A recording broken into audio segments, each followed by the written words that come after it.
गर्मियों की एक शाम थी। सूरज रेत के टीलों पर अपनी आखिरी किरणें बिखेर रहा था। शहर बगदाद के बाहर एक छोटा सा गांव था, जहां एक नौजवान यूसुफ दिन भर खेतों में काम करके वापस लौट रहा था। उसके चेहरे पर थकावट थी, मगर दिल में एक सवाल जल रहा था। यूसुफ अक्सर सोचता, मैं मेहनत करता हूं, नमाजें भी पढ़ता हूं, मगर कामयाबी क्यों दूर है। उसे मालूम था कि उसके आसपास के कई लोग दौलतमंद हो चुके हैं, मगर वो खुद अब तक गरीबी में जकड़ा हुआ है। हर दिन बस गुजरने जैसा लगता। एक रात यूसुफ की मां ने कहा, बेटा, शहर के पुराने मजार पर एक बुजुर्ग आए हैं जो इल्म और हिकमत की बातें करते हैं। लोग कहते हैं कि उनकी दुआएं कबूल होती हैं। तुम भी उनके पास जाओ, शायद तुम्हें भी कुछ सीखने को मिले। अगली सुबह फज्र की नमाज के बाद यूसुफ मजार की तरफ निकला। सूरज अभी निकला नहीं था। फिजा में खामोशी थी। मजार के अहाते में सफेद कपड़ों में एक बुजुर्ग बैठे थे, आंखें बंद, तस्बीह हाथ में, चेहरे पर नूर, जैसे रोशनी उनके अंदर से निकल रही हो। यूसुफ ने अदब से सलाम किया। बुजुर्ग ने आंखें खोली और हल्की सी मुस्कुराहट के साथ जवाब दिया। यूसुफ ने अपनी परेशानी बयान की। बाबा जी, मैं मेहनत करता हूं, मगर कामयाब नहीं हो पाता। मेरा दिल टूट चुका है। बरकत और सुकून मेरे नसीब में क्यों नहीं। बुजुर्ग ने सर झुकाकर कुछ लम्हे खामोशी में गुजारे, फिर कहा, ऐ नौजवान, कामयाबी सिर्फ दौलत का नाम नहीं। जो सच्चा राज है वो लोगों से छुपा हुआ है। तुम्हें उस राज की तलाश करनी होगी। क्या तुम तैयार हो? ये रास्ता आसान नहीं, मगर अंजाम रोशन होगा। यूसुफ चौंक गया। उसने फौरन कहा, मैं तैयार हूं बाबा जी, आप जो कहेंगे मैं करूंगा, बस मेरी रहनुमाई फरमाएं। बुजुर्ग ने तस्बीह बंद की और कहा, पहला कदम, 3 दिन तक सच बोलना, हर हाल में, कोई झूठ, कोई बहाना, कुछ नहीं, फिर मेरे पास आना। यूसुफ ने यह बात दिल पर लिख ली। गांव वापस आकर उसने हर बात में सच बोलना शुरू किया। यहां तक कि जब किसी ने पूछा, फसल कैसी हुई, तो उसने ईमानदारी से जवाब दिया, कमजोर हुई है, बारिश कम हुई थी। लोग हैरान हुए, मगर उसने दिल मजबूत रखा। 3 दिन बाद वो दोबारा बुजुर्ग के पास पहुंचा। बुजुर्ग ने सिर्फ यह पूछा, दिल कैसा महसूस हुआ? यूसुफ ने कहा, हल्का, जैसे दिल पर कोई बोझ नहीं रहा, मगर अभी कामयाबी तो नहीं मिली। बुजुर्ग मुस्कुराए और बोले, सच्चाई कामयाबी की पहली ईंट है, अभी 2 ईंटें बाकी हैं। फिर बुजुर्ग ने कहा, अब दूसरे कदम पर जाओ। 3 दिन तक किसी की गीबत मत करना, ना सुनना, जबान पाक रखो। खामोशी बेहतर है अगर भला ना कह सको। और याद रखो, कामयाबी की असल बुनियाद दिल की सफाई है। जब दिल साफ होगा, अल्लाह की मदद खुद उतरेगी। यूसुफ ने बुजुर्ग की बात दिल से कबूल की। 3 दिन तक उसने सख्त कोशिश की कि किसी की बुराई न करे। यहां तक कि जब गांव के लोग आपस में किसी को बुरा भला कह रहे थे, यूसुफ चुपचाप उनसे दूर हो जाता। इस पर कई लोग तंज करने लगे। एक दिन एक पड़ोसी बोला, क्या बात है यूसुफ, अब हमें छोटा समझने लगे हो? चुप क्यों रहते हो? यूसुफ ने नरमी से कहा, मैं बस खुद को संवारने की कोशिश कर रहा हूं। किसी की गीबत से दिल काला होता है और मैं अपना दिल साफ रखना चाहता हूं। यूसुफ की यह बात सुनकर कुछ लोग हंसने लगे, मगर एक बूढ़ा शख्स चुप हो गया। उसने कहा, यही तो वो बात है जो हम भूल चुके हैं। जवानी में मैं भी ऐसे ही सोचता था, मगर दुनिया ने बदल दिया। यूसुफ की बात कुछ दिलों पर असर कर गई। 3 दिन गुजरने के बाद यूसुफ फिर से बुजुर्ग के पास आया। इस बार उसके चेहरे पर इत्मीनान था। बुजुर्ग ने नरमी से पूछा, अब कैसा लगता है? यूसुफ ने जवाब दिया, जैसे दिल रोशन हो गया हो, लोगों की बातों का बोझ कम हो गया, सुकून मिलता है बाबा जी। बुजुर्ग ने कहा, अच्छा है, मगर अभी तुमने सिर्फ 2 दरवाजे खोले हैं। आखिरी दरवाजा सबसे मुश्किल है, मगर वही कामयाबी का राज है। यूसुफ ने कहा, आप बस हुक्म करें, मैं पीछे नहीं हटूंगा। बुजुर्ग ने आहिस्ता से कहा, अब तुम्हें रोज एक नेकी करनी होगी। बुजुर्ग ने आगे फरमाया, यह नेकी किसी फायदे के लिए नहीं, किसी दिखावे के लिए नहीं, सिर्फ अल्लाह की रजा के लिए। अगर रास्ते में कोई भूखा मिले, उसे खिलाओ। अगर किसी की मदद का मौका हो तो वक्त जाया मत करो, दिल से करो, छुप कर करो। यूसुफ ने फौरन अमल शुरू कर दिया। उसने खजूरों की एक थैली ली और बाजार के कोने में बैठे एक अंधे फकीर को चुपके से दे आया।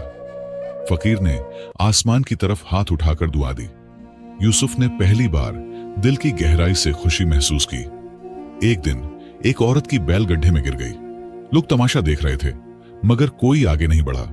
यूसुफ फौरन लपका, कपड़े खराब हुए, हाथ जख्मी हुआ, मगर बैल को निकाल दिया। औरत की आंखों में आंसू आ गए और उसने कहा, अल्लाह तुम्हें कामयाब करे। अब यूसुफ की तबीयत बदल चुकी थी। वो सुबह उठकर अल्लाह का शुक्र अदा करता। दिल में सिर्फ दूसरों की भलाई की फिक्र होती। उसे लगता जैसे अल्लाह उसकी हर नेकी देख रहा है। अब वो ख्वाब में भी खुद को बेहतर बनते देखता। दिल का रंग सफेद होता जा रहा था। 3 दिन बाद वो फिर बुजुर्ग के पास पहुंचा। उसके चेहरे पर नूर था। बुजुर्ग ने मुस्कुराकर कहा, तुम कामयाबी की राह पर हो यूसुफ। अब तुम्हारा दिल अल्लाह के नूर को कबूल करने के काबिल हो चुका है, मगर अभी आखिरी इम्तिहान बाकी है जिस पर तुम्हारा सब्र आजमाया जाएगा। अगली सुबह यूसुफ नमाज फज्र के बाद बुजुर्ग के पास पहुंचा। वो मुतमिन था, दिल साफ, नियत नेक, अमल दुरुस्त। मगर बुजुर्ग की आंखों में आज एक अजीब सी खामोशी थी। उन्होंने गहरी सांस ली और कहा, अब तुम्हारी आखिरी आजमाइश का वक्त आ गया है यूसुफ।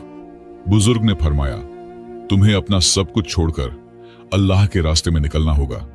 घर, जमीन, सुकून सब छोड़ो और देखो क्या तुम अल्लाह पर मुकम्मल भरोसा कर सकते हो। यही वो मुकाम है जहां असल कामयाब लोग खड़े होते हैं। क्या तुम तैयार हो? यूसुफ का दिल कांप गया, मगर वो बोला, अगर यही अल्लाह की रजा है तो मैं तैयार हूं।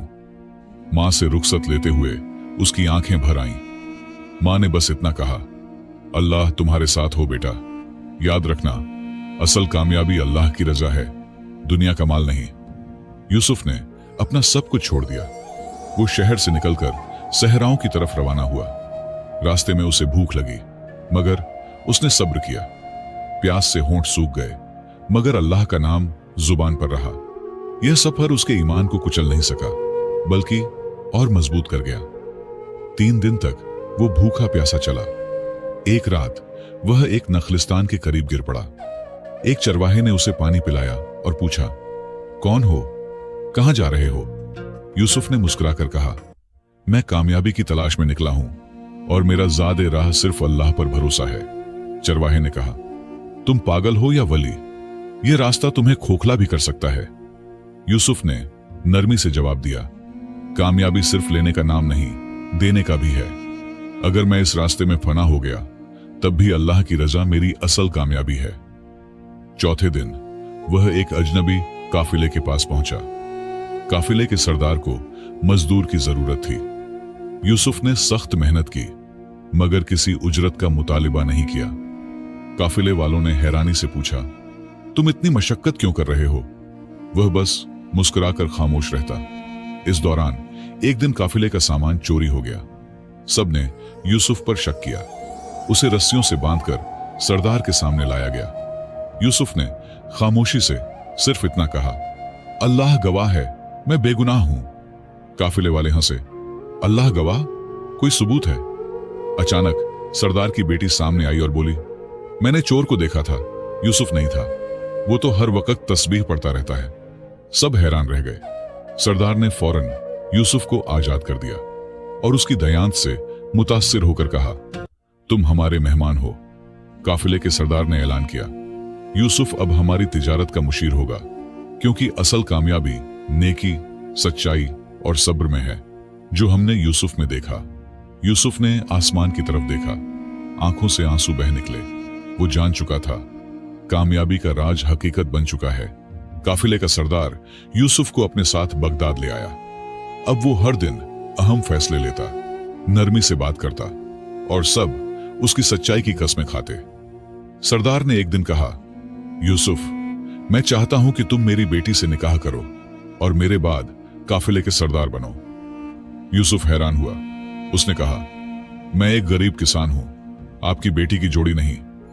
सरदार मुस्कुराया, नहीं यूसुफ, तुम अल्लाह वाले हो। तुम्हारे जैसा दयांतदार शख्स सरदारी का हकदार है, माल व दौलत से नहीं, किरदार से इंसान की पहचान होती है। निकाह हो गया। यूसुफ के वालिदैन को बुलाया गया। गांव के लोगों ने खुशी से आंसू बहाए। वही यूसुफ जिसे दुनिया हकीर समझती थी, आज इज्जत, इल्म और दौलत का वारिस बन चुका था। मगर उसके दिल में गुरूर की जगह अब भी आजिज़ी ही थी। एक रात यूसुफ ख्वाब में बुजुर्ग को देखता है। वो एक वीरान जगह पर बैठे हैं, आंखों में अश्क, चेहरे पर नूर। बुजुर्ग ने कहा, यूसुफ, तुमने हर इम्तिहान पास किया, अब आखिरी राज तुम पर जाहिर होता है। लेकिन यह राज हर किसी को नहीं दिया जाता। अगले दिन यूसुफ मजार पर पहुंचा, मगर हैरत हुई, वहां न बुजुर्ग थे, न उनका कोई निशान। सिर्फ एक पुरानी तस्बीह और एक खत पड़ा था। खत पर लिखा था, हम दुनिया के लोग नहीं, हम वो दरबान हैं जो कामयाबी के दरवाजे पर बैठे हैं, सिर्फ खालिस दिलों को अंदर आने देते हैं। यूसुफ लरज गया। वो जान गया कि बुजुर्ग कोई आम इंसान न थे। वो शायद फरिश्तों में से कोई थे या अल्लाह के खास बंदे। उसने वो तस्बीह सीने से लगा ली और देर तक सजदे में गिरा रहा। अब उसका दिल दुनिया से उठ चुका था, सिर्फ रब बाकी था। चंद साल गुजरे।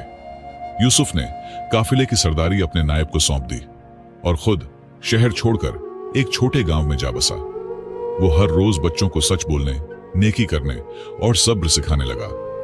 उसकी बातों में वही रोशनी थी जो उसने बुजुर्ग से पाई थी। एक दिन एक नौजवान उसके पास आया, चेहरे पर फिक्र, दिल में सवाल। उसने कहा, बाबा जी, कामयाबी का राज क्या है? मैं बहुत कोशिश करता हूं, फिर भी नाकाम रहता हूं। यूसुफ मुस्कुराकर बोला, बेटा, कामयाबी का राज खुद तुम्हारे अंदर छुपा है, सिर्फ खोजने की देर है। फिर यूसुफ ने वही 3 आजमाइशें उस नौजवान को सिखाई जो उसे सिखाई गई थी। अब वो खुद भी एक राजदार बन चुका था। उसने समझ लिया था, कामयाबी किसी मकाम का नाम नहीं, बल्कि एक हालत दिल है जो अल्लाह के करीब कर दे। बस वही असल कामयाबी है। चंद माह बाद यूसुफ का इंतकाल हो गया, मगर उसकी कब्र पर आज भी लोग आते, हाथ उठाते और दुआ करते। लोग कहते, यह वो शख्स था जो दुनिया की कामयाबी छोड़कर आखिरत की कामयाबी पा गया। कब्र पर एक कतबा था, कामयाबी का राज, सच, सब्र और खुलूस दिल। मैं दिल की गहराइयों से आप सबका शुक्रिया अदा करना चाहता हूं। आपकी मोहब्बत, सपोर्ट, लाइक्स, कमेंट्स और सब्सक्रिप्शंस मेरे लिए बहुत मानी रखती है। आप सब की वजह से ये सफ़र मुमकिन हुआ है। हर व्यू, हर शेयर और हर हौसला अफजा लफ्ज़ मुझे मज़ीद बेहतर और दिलचस्प मवाद बनाने के लिए अलिफ़ाबे अरता है। मैं अपने आप को खुश नसीब समझता हूं कि मेरे पास अब जैसे शानदार सपोर्टर्स हैं। आइए इसी तरह मिलकर आगे बढ़ते हैं और इस सफ़र को मज़ीद यादगार बनाते हैं।